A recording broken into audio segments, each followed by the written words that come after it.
Hi, welcome to the week 1 lecture on plant and seed morphology. If you haven't already watched the Getting Started with the Course video, please make sure that you watch that video first thing this week. It has a lot of information to help you get started with the course. But in this week's lecture, we'll be covering plant and seed morphology, and then at the very end, I will go over some information on how to build your plant press that you'll be needing for your lab activities for the course. So each week I'll try to start with an outline of what we're going to cover for the weekend lecture. And in week 1, we will be covering first a look at your text and why we need to learn all the terms that we're going to be learning in this week 1 lecture. We'll be looking at what trees and shrubs are. And then essentially after that, this week will be focused on all the different terminology for parts of a leaf. So we'll be looking at the different parts of a leaf, the difference between different types of leaves like simple and compound leaves, different arrangements that leaves can have, and then different shapes of the leaf edges, the leaf bases, the leaf tips, and then the different types of leaf, a few more leaf terms such as deciduous, persistent, and evergreen. So first of all, if you haven't looked at your text, I would recommend that you, some point in this week, just sort of flip through your text and look at the layout of your text. The first few pages, like pages 1 through 34, start essentially with what we're going to be covering in the next few weeks. A lot of terminologies, some pictures of different parts of the leaf, and you will probably find this section useful to review as you are trying to key out plants in the future. But essentially the rest of your text is what they call a key to trees and shrubs of the Pacific Northwest region. And a key is just a series of questions that you're going to be answering about your plant. And as you move through the key and answer more questions, eventually the key will tell you the name of your plant. Now, the only thing that's really hard about using a key is not necessarily using it itself, but understanding the terminology in the key. So for example, your key for conifers starts on page 35, and the first question that you would need to answer are your leaves scale-like, all-like, or both? And is the arrangement decussate, ternate, or spiral?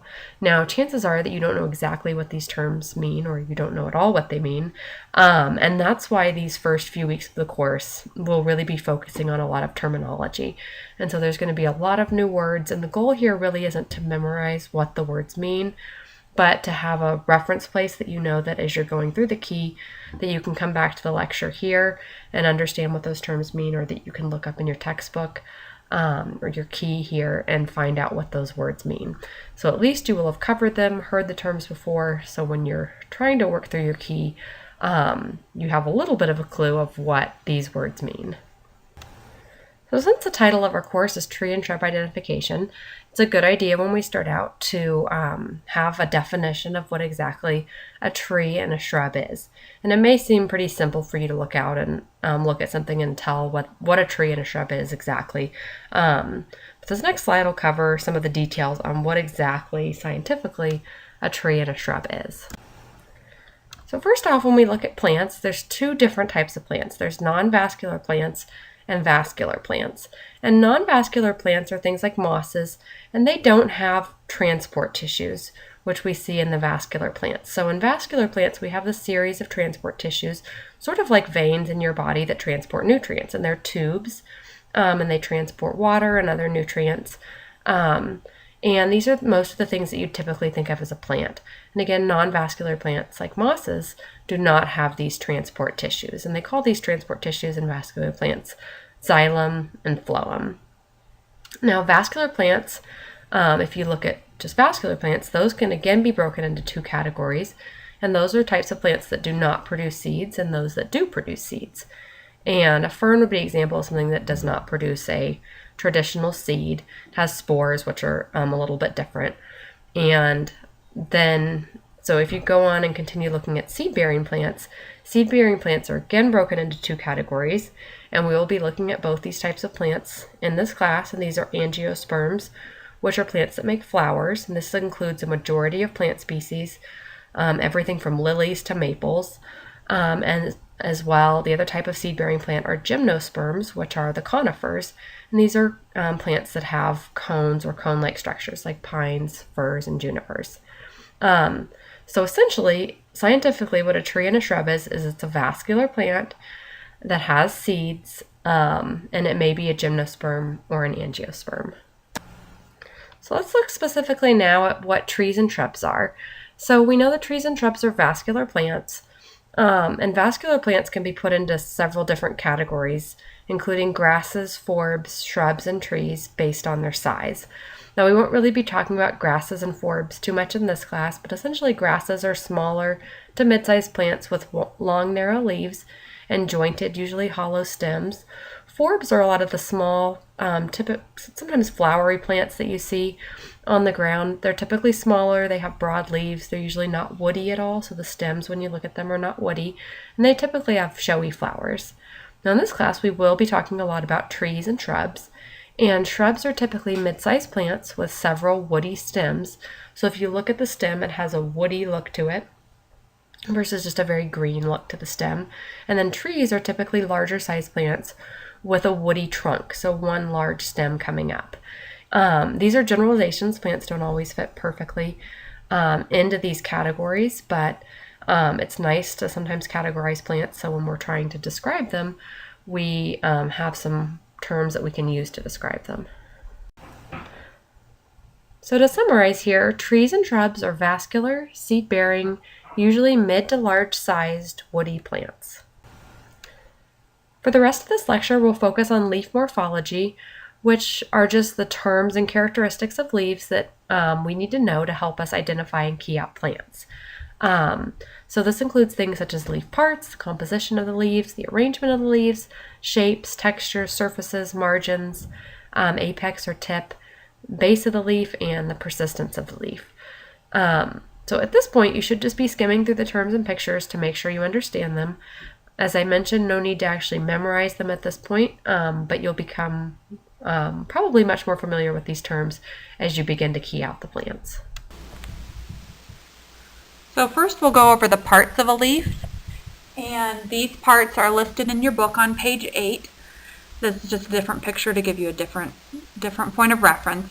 The blade is the main part of the leaf. The petiole is the stem of the leaf. The rachis is the stem of a compound leaf, and we'll go over what a compound leaf is in the next slide. It's just a group of leaves coming off of one petiole. The margin is the edge of the leaf. The stipule is a leafy appendage at the bottom of the petiole where the leaf attaches to the main stem.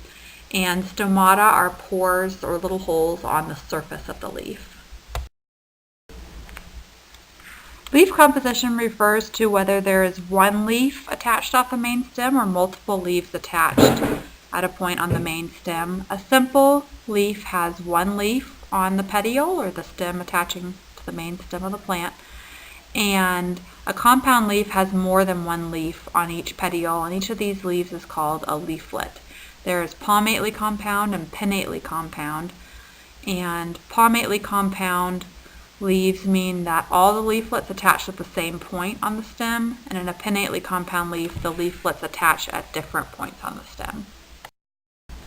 Next, we have some terms for leaf arrangement, and this is how the leaves are arranged on the stem.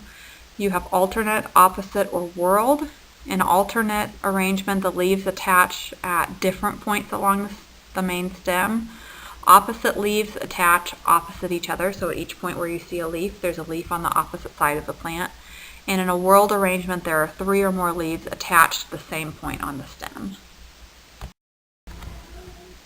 One of the descriptions they give, especially for the conifers in your text, is leaf phyllotaxy, and this refers to the number of rows seen while looking down a twig from the tip. So I just gave you an example because it's very clear cut of a 2-ranked leaf or 2-ranked phyllotaxy, and this example below is from a fir tree, and 2-ranked means that it has 2 rows of leaves seen when you look down the twig. So if you look at the picture below, you can pretty clearly see that the needles go directly out from the stem, and there's a row on the left and a row on the right of pine needles. And again, this is leaf phyllotaxy, and an example of what 2-ranked would look like. 3-ranked would have 3 main rows seen when you look down the stem, and 4-ranked would have 4 rows, etc. Next, we have 2 slides on leaf shapes. First, we'll go over the common leaf shapes seen in conifers, and then the common leaf shapes seen in your broadleaf plants. So, conifers can have acicular leaves or needle-like leaves. So, for example, if you think of a pine tree, what their needles look like, they're very, very long and slender. Linear leaves are narrow and they do not taper at the end. So, for example, a fir. Scale-like leaves are very small, less than 1/4 of an inch typically, very close to the twig and overlapping. An example would be a juniper or a cedar. And finally, we have all-shaped leaves. An example is the giant sequoia. They're very narrow, somewhat like linear leaves, but they do taper at the ends, and the ends tend to be very long and sharp and overlapping. So next I'll briefly go over the leaf shapes of flowering or broadleaf plants. Ovate is an egg-shaped leaf that's wider at the base. Obovate is the opposite, egg-shaped but wider at the top. Lanceolate is spear-shaped, widest below the middle. Oblanceolate is the opposite of lanceolate, widest above the middle. Oblong is approximately twice as long as it is wide. The sides are nearly parallel. Elliptical is widest directly in the middle and evenly narrows to both ends. Orbicular is round. Oval is almost round but slightly elongated. Deltoid is triangular. Rhomboid is diamond-shaped. Cordate is heart-shaped. Spatulate is narrow and kind of gets rounder at the end, somewhat like the shape of a spatula. And cuneate is wedge-shaped. Keep in mind these refer to the overall shape. The leaves may have many different margins, like serrated or lobed, but here we're just looking at the overall shape. There are 2 leaf textures that your books mention for the key, and these are coriaceous and membranous, coriaceous being leathery and thick, and membranous being thin and somewhat translucent or see-through. So for all these terms, the margins and the shapes, you may see various terms on other sites and in other textbooks. I'm trying to go over the terms that your text uses, so you'll be familiar with those terms, but keep in mind if you go somewhere else, you may see slightly different terms or other terms. So moving on to leaf margins, entire means that the edge of the leaf is smooth. Repand means it's wavy.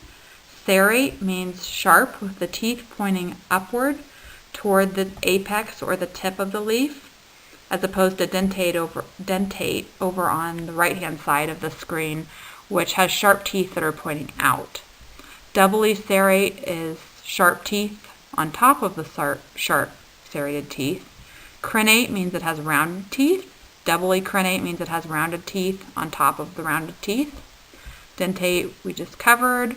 Revolute means the edge is rolled under. Lobed has indentations that extend 1/3 to halfway from the edge of the leaf to the midrib or the center of the leaf. Cleft means is similar to lobed, but the indentations extend more than halfway to the midrib, but not to it. And parted means the incisions in the lobes extend all the way to the midrib. On this slide, we have some examples of what the tip of the leaf or the apex can look like. Round is essentially circular, the top half of a circle. Obtuse is a blunt point, so more than 90 degrees. Acute is a sharper point at the tip, or less than 90 degrees. Acuminate is a long and narrow point. Emarginate means it has a shallow notch at the tip. Mucronate has a short, sharp point at the tip. And cuspidate has a longer, sharp point at the tip. Okay, so here we have different leaf faces. Round means it's circular at the base. Obtuse is the angle where the leaf meets the stalk is more than 90 degrees, but not quite round. Acute means the angle where the leaf meets the stalk is less than 90 degrees. Cuneate is wedge-shaped. Cordate is heart-shaped. Truncate is nearly straight across, and inequilateral means that the leaf meets the base in a different way on each side. Well, we finally made it to the last of the leaf terms. We have leaf persistence. And leaf persistence, we have deciduous, which means that plants lose their leaves at the end of the growing season. And evergreen means that a plant has green or persistent leaves throughout the year. The term persistent refers to leaves that remain on the plant throughout the year. So persistent refers to leaves, evergreen refers to the plant. Before we get into all the terminology for fruits and flowers, I'd like to briefly go over flowering and non-flowering reproduction, just so you have a little understanding of what all of the parts that we're talking about do for the plant. So just a reminder from last week, gymnosperms are conifers and they are non-flowering, and angiosperms are your broadleaf plants and they are flowering. So brief summary of reproduction. There's your female parts, which you can have flowers or cones that produce eggs, in plants it's called an ovule, and the male flower or cone produces pollen. Just for reference, it comes up a little bit later, I think, in this lecture, some flowers have male and female parts all in one flower, and other plants have a separate one flower that has only male parts and one flower that has only female parts.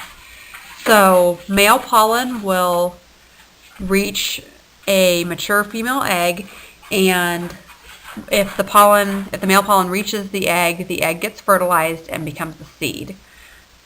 In angiosperms, eggs that get fertilized within the flower then will develop into a fruit, and the fruit is a source of protection and nutrients for the developing seed. So the fruit typically will surround the egg. Sometimes will surround the seed. Sometimes the seeds are on the outside of the fruit, like in a strawberry, but typically the seeds are on the inside of the fruit, and the fruit protects the seed and gives it the nutrients it needs to grow.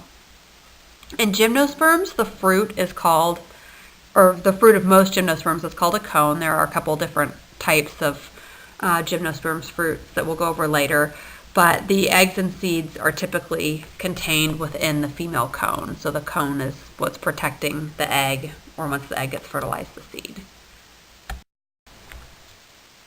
Next, we'll move on to the parts of a flower, and this refers to angiosperms since gymnosperms don't have flowers.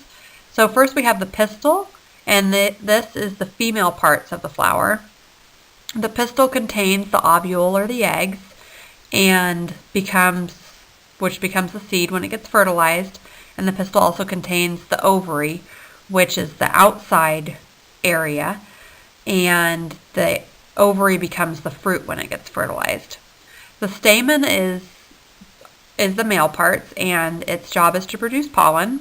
The sepal are the leafy parts at the base of the flower, so they look somewhat like leaves. Typically they're green, although not always. And the calyx is a term that you use to refer to all of the sepals. The petal is usually the colorful part of the flower, and the corolla is the term for all of the petals put together. The receptacle is the wider area at the base of the flower, and finally the peduncle is the stem or the stalk of the flower. Here we have 6 different types of flowers. I'm sorry if this confuses you. If you have to go through it a couple times, you may want to do that. I've tried to make it as clear here as I can, but it can get a little bit confusing. So first we have a complete flower, which is a flower that has sepals, petals, stamens, and pistils. An incomplete flower next is a flower that lacks any one of those things in a complete flower. So it either does not have sepals, petals, stamens, or pistils, or several of the above. A perfect flower is a flower that contains both male and female parts. So it has stamens and pistils.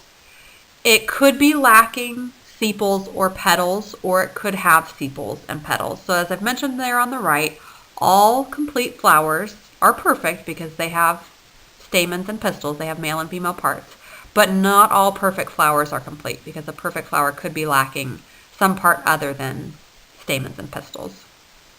On the right-hand side, we have imperfect flowers, are flowers that lack either male or female parts. So the flower either has just male parts or it has just female parts. So on the left picture there next to the word imperfect shows a flower that just has female parts, and the right picture shows a flower that just has male parts. A staminate flower is the name of a flower that has male parts only, and a pistillate flower is the name of a flower that has female parts only. So all staminate and pistillate flowers are incomplete, meaning they don't have sepals, petals, stamens, and pistils because they're either lacking stamens or pistils. And all staminate and pistillate flowers are imperfect, which means they lack either male parts or female parts. The words monoecious and dioecious refer to whether a plant has male and female parts together on the plant or male and female parts on separate plants. So monoecious means one house, and it has male and female parts on every single plant. So it could either have male and female parts on the same flower within the plant, or the plant could have both flowers with just male parts and flowers with just female parts on the same plant. Dioecious means two houses, and that means that male and female parts are on different plants. So there is a male plant and there is a female plant. All right, next we have inflorescence types, and an inflorescence is just a group of flowers. So we'll talk about some of the different arrangements that flowers can be in. First we have catkins, next we have heads, and then next are racemes. So an ament or catkin is just a dense cylindrical cluster of flowers. Typically they're unisexual, so you have male catkins and female catkins. They're found, for example, in willows, birches, and oaks. And the flowers usually have inconspicuous or no petals. So either they have no petals or the petals really are not very visible. On the picture to the right, shows a male catkin from a willow, and the yellow that you see is the stamen, so the part of the flower that produces the pollen. And there are no petals to those flowers. The next inflorescence type is a head, and this is a short, dense group of flowers, so the flowers are all very tightly compact. The flower actually has the appearance, or the flowers, of being one flower, whereas really if you look at the picture of the daisy on the right, all of those little yellow dots are actually hundreds of little flowers all tightly compacted together there on a broad flat peduncle, so on a flat base of the flower. The daisy shows the very typical head shape, and some other examples that don't look quite so obvious but do have the head shape as well are like rabbit brush and sagebrush. And if you look at the picture there on the left, each of those yellow clusters is a flower, so there are quite a few yellow flowers all tightly attached there to one point. And as you can see over there on the right, you see what looks like one flower, each of those little yellow, kind of blobs, but each of those is actually composed of lots of different flowers. Our last inflorescence type is a raceme, and it's a group of flowers on a long cylindrical axis. So compared to the catkin, typically the petals are much more showy, so you usually can see the petals, and they're not usually quite as tightly clustered as the catkin. And the flowers may have petals, usually have petals and sepals to them, so they look more like a typical flower than the flowers on a catkin. The example down below is common chokecherry, and as you can see there on the left is kind of a close-up and the right is an overall view of what that plant looks like to see the typical raceme flower look. Next we have the fruit types of the gymnosperms, which are the cone and an aril. And a cone is what most gymnosperms have. It's what you typically see on all of the conifers, and it's just a group of woody or leathery scales that are arranged around a central axis, and each scale on the cone contains one or more seeds. The aril is a fleshy structure surrounding a single seed. An example is the Pacific yew, and it looks a little bit more like what you'd think of as a fruit, but not very many of the conifers have this aril structure. Most conifers have the cone structure.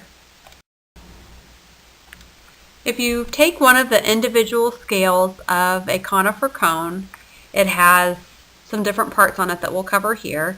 The first part part is the apophysis, and it's the tip of the scale that you see when the cone is closed. So if the cone has not opened yet, it's all tightly closed. The apophysis is just the portion that's sticking out.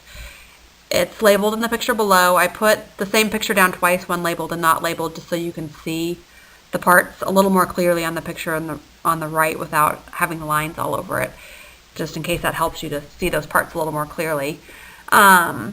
The umbo is a small raised area on the tip of the apophysis, usually sort of flat, and on that very tip there. And the boss is a raised and usually pointed projection on the tip of the umbo. And an armed scale or umbo means that the scale has a little point on the tip of it. So a little point, that boss or prickle on the end. And the pictures below are examples of armed scales because they all have that pointed boss at the end. Here we have 3 of the different ways that scales can be arranged on the cone. There's imbricate, peltate, and valvate. Imbricate are scales that are overlapping and spirally arranged on the cone. The left, for example, is a ponderosa pine. The right is a white fir. Those are both imbricate or overlapping and spirally arranged scales. Peltate scales are shield, umbrella, or mushroom shaped. An example to the right is a redwood. And finally, we have valvate scales, which are scales that meet at the base of the cone without overlapping. So they all meet at one point on the base rather than going up a cone. And the example to the right is a western red cedar, different from an incense cedar. Okay, the last thing we have for our week 2 lecture are some fruit types, and we'll go over some simple fruit types and some compound fruit types. A simple fruit is just a fruit that develops from one ovary, and a compound fruit is a fruit that develops from multiple ovaries.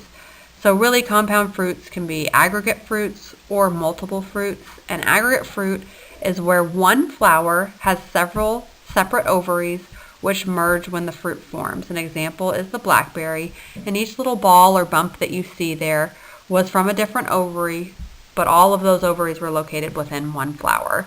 A multiple fruit, which we don't see too commonly, is where several flowers, each with an ovary, develop into small fruits that are clustered or fused together in a larger unit. An example is a pineapple. So each bump that you see on the pineapple is a fruit, and each of those fruits or bumps came from a different flower. Okay, so lastly I'll go through the simple fruit types here real briefly.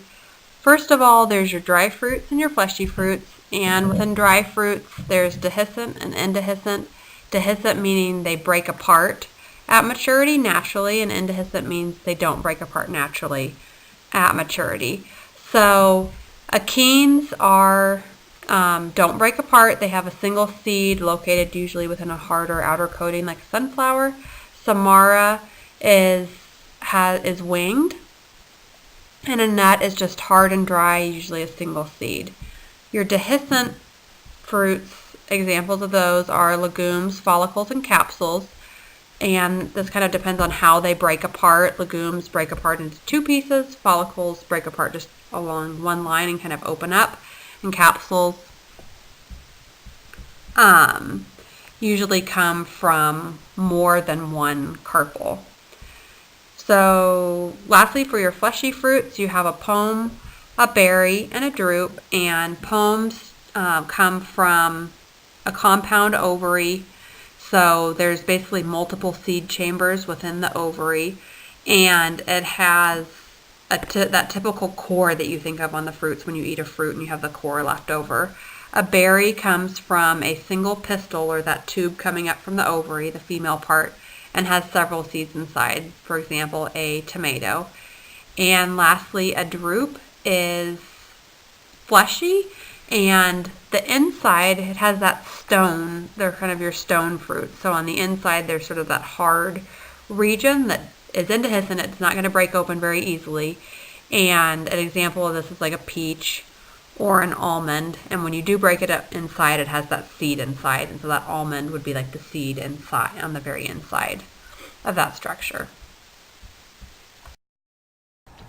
So as I mentioned, for your week 2 lab, you're going to be building your plant press. You won't actually be pressing any plants this week. We'll go over how to do that.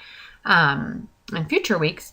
But for this week, you'll be collecting the materials that you need for your plant press and putting that together. And then when you're done, you'll take a picture of your plant press and upload it to the week 2 lab assignment. So the things that you'll need are 2 pieces of cardboard per plant. And your cardboard should be about 10 by 12 inches. This can be any kind of cardboard that you can find around. You'll need some newspaper and paper towels and some kind of a weight, like a textbook, to put on top of your plant press, or string to tie up your plant press with, or as in the picture, they put a belt around their plant press. So something to put some pressure on that plant press and make your plants be flat. So once you have all your materials for your plant press, you can start assembling the plant press. And it's nice to have, if you're going to be tying string around it, to have a book on the top and bottom of your plant press to keep it from bending. You can just set the plant press on a hard surface and just put a book on the top for weight, or tie it with string. But what you'll do is on the bottom layer, you'll either start with a book, or you can just start with a piece of cardboard. Next, you'll put in a paper towel. The next thing that you'll put is a piece of newspaper, and then you would be putting your plant, which you won't actually have this week, and then another piece of newspaper, and then another paper towel, and these absorb the moisture in the plant, the paper towels do, and then another piece of cardboard. And as you get more plants later, you'll repeat this process, but what I'd like you to do is at least get that first layer done, so that when you're ready to add a plant in future weeks for lab, you'll have this part set up and ready to go. You'll put something heavy on top, like a textbook, and then you can either tie it with string. Especially this can be helpful if you have kids or animals at home who might be curious about your new creation and want to knock it over. If you don't, you can just set a textbook on the top of it and leave it sitting in a safe place. When you are all done with this, just take a picture of your assembled plant press, upload that picture to the week 2 lab assignment on Learning House, and then you will have your week 2 lab completed. So that's it for our week 1 lecture. Make sure that this week, before Sunday, that you have finished your, or actually by Wednesday, that you finished your initial discussion posting to introduce yourself, and then replied to 2 other students by Sunday, and skimmed your text pages 1 through 18, and completed your week 1 lab on leaf morphology. Remember that all assignments are due on Sunday at 11:59 p.m., with the exception of your initial post to your discussion, which is due Wednesday. So please let me know if you have any questions. I know there's a lot to go over this first week, so if you have any questions as you're going through all this new material, please don't hesitate to let me know. Otherwise, I'll be in touch with you again in week 2.